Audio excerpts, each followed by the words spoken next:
नमस्कार दोस्तों, स्वागत है मेरे YouTube चैनल एग्जाम GS 365 में। आज हम बात करने वाले हैं एक नई टॉपिक के साथ, एक छोटे से टॉपिक के साथ आए हैं और फिर से इसके बारे में हम लोग बात करेंगे। और ये जो है संविधान का एक भाग है। ऐसे सभी व्यक्तियों को जानना जरूरी है, चाहे वो पढ़ता हो, लिखता हो, नहीं हो, कुछ भी नहीं हो, फिर भी भारत के नागरिक होने के नाते आपको ये जानना जरूरी है।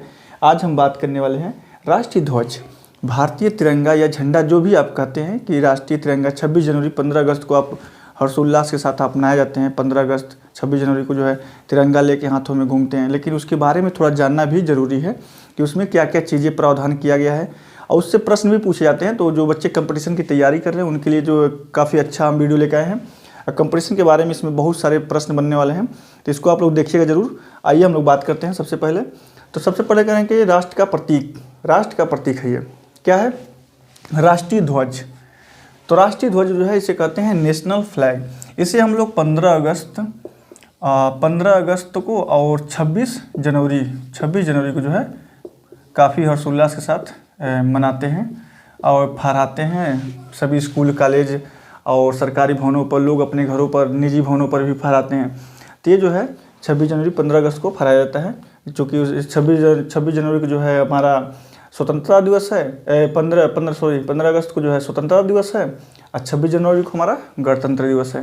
तो इसी के उपलक्ष्य में जो है हम इस बार जो है एक टॉपिक लेके आए, छोटा सा टॉपिक है राष्ट्रीय ध्वज। इसके बारे में थोड़ा जान लीजिए कि राष्ट्रीय ध्वज होता क्या है। आप पढ़ रहे हो, नहीं पढ़ रहे हो, फिर भी आपको जानना जरूरी है। तो सबसे पहले बात करेंगे कि राष्ट्रीय ध्वज की लंबाई और चौड़ाई पूछा जाता है कि लंबाई और चौड़ाई का अनुपात क्या है। तो अनुपात जो है 3:2 है। लंबाई और चौड़ाई का अनुपात क्या है? लंबाई, झंडे का लंबाई जो है 3 और चौड़ाई जो है 2 होना चाहिए, ये अनुपात है। कहने का मतलब ये है कि अगर 3 मीटर लंबा अगर हम किसी 3 मीटर लेते हैं तो 2 मीटर चौड़ा इसका ये होना चाहिए। तो ये होता है 3 मीटर लंबा, 2 मीटर चौड़ा। ये हो गया लंबाई और चौड़ाई का अनुपात। मतलब हमारा झंडा कितना होना चाहिए? 3 मीटर लंबा और 2 मीटर चौड़ा। इसी के अनुपात में आप बढ़ाते जाइए, जितना बड़ा झंडा बनाना है उसी के अनुपात में बढ़ाते जाइए, 3:2 के रेशियो में। ये है इसका एक। तो ये प्रश्न पूछा गया है बहुत बार, तो इसे ध्यान रखना है। ये भी प्रश्न पूछा गया है क्या लंबाई और चौड़ाई का अपने झंडे का अनुपात कितना है? तो 3:2 ऑप्शन देगा, ऑप्शन देता है ये। और ये प्रश्न पूछा भी गया है बहुत बार। अब हम लोग बात करते हैं अशोक चक्र। इसको हम लोग कहते हैं अशोक चक्र।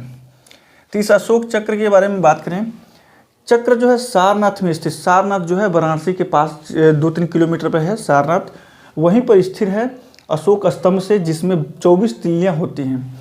कि अशोक स्तंभ से लिया गया है सारनाथ स्थिर अशोक स्तंभ से जो है ये चक्र लिया गया है। चक्र जो है सतत चलने का प्रतीक है, एक चलने का प्रतीक है चक्र। और इसी जो है इसमें जो है 24 तिल्लियाँ होती हैं। ये प्रश्न पूछा गया है बहुत बार कि अशोक चक्र में जो है, झंडे में अशोक चक्र में कितनी तिल्लियाँ होती हैं? तो 24। इसको गिन लीजिएगा, कभी भी झंडे में को लेके उसे गिनिएगा जरूर, उसमें 24 तिल्लियाँ ही होती हैं। अब हम लोग बात करेंगे कि इस झंडे को जो है कब अपनाया गया, इस प्रारूप को। ये कुछ लोग कहते हैं प्रारूप को अपनाया गया या फिर झंडे को अपनाया गया, वही बात है, सेम बात है। चाहे झंडा को कहीं अपनाया गया या प्रारूप को अपनाया गया, दोनों बात एक ही है। तो बात करेंगे कि जिसके झंडे को प्रारूप या झंडे को कब अपनाया गया, तो 22 जुलाई 1947 को जो है अपनाया गया था। ये डेट बहुत ही अच्छा है, बहुत बार पूछा गया ये प्रश्न, कम से कम 20 बार विभिन्न एग्जामों में पूछा गया है। तो काफ़ी इंपॉर्टेंट पर ये क्वेश्चन होने वाला है कि 22 जुलाई 1947 को जो है अपने झंडे को अंगीकृत किया गया या अपनाया गया, दोनों बात एक ही है। जैसे संविधान अंगीकृत किया गया 26 जनवरी 1949 को, उसी तरह ये जो है 22 जुलाई 1947 को जो है इसे अपनाया गया। अब हम लोग बात करते हैं इसमें रंग के। तो ऊपर देखिए, इसे कहते हैं केसरिया रंग। केसरिया रंग यहाँ पर होता है केसरिया, यहाँ पर होता है सफ़ेद रंग, यहाँ पर होता है हरा। तो अब इसके बारे में हम लोग बात करेंगे कि इस सब का मतलब क्या होता है, केसरिया का, सफ़ेद का, हरा का। तो सबसे पहले बात करते हैं केसरिया रंग का। तो केसरिया रंग का मतलब होता है त्याग और बलिदान का प्रतीक है केसरिया रंग हमारा। सबसे ऊपर वाला पट्टी, कभी झंडे को ध्यान से देखिएगा, ऊपर जो है केसरिया रंग है, लाल नहीं कहते उसे, केसरिया कहते हैं। केसरिया हमारा जो है त्याग और बलिदान का प्रतीक है। और बीच में जो है सफ़ेद रंग जो है, ये सफ़ेद रंग, इसी पे एक चक्र बना होता है। तो सफ़ेद रंग को जो है सत्य, शांति और पवित्रता का प्रतीक माना जाता है।